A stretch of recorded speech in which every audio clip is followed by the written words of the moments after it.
xin cần số mẹ lại ya xin phật ta đã vui khát khi ăn chúa xin mò Christa nên đã thi ta lùi bụi ta nộp chú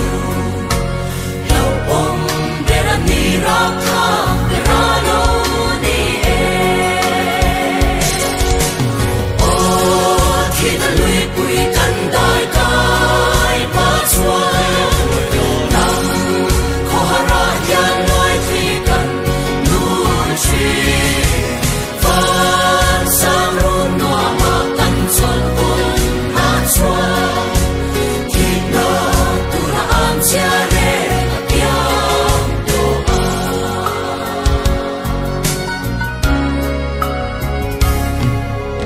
thì nó tham bộ in an để nấu lân y xóa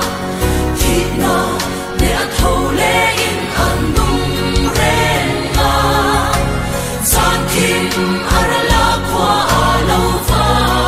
rung xóa để tu là lý xóa ra ra anh bình đó si à ô thì ta lùi bụi căn đại cái ba xóa nằm khó ra gian ngoài khi cần nuôi chi vẫn sang luôn noa mà tăng xuân buồn hát xuân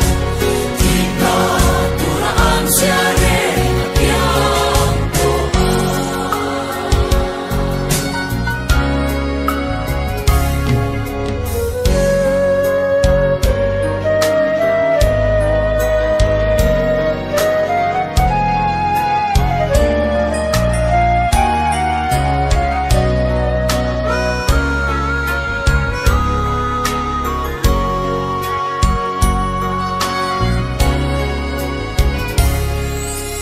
mừng na chắc na lệ hun lệ cùng răn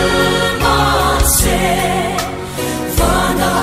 in ta nei ro bụi na sam về la lung du kan ma sa te nen ta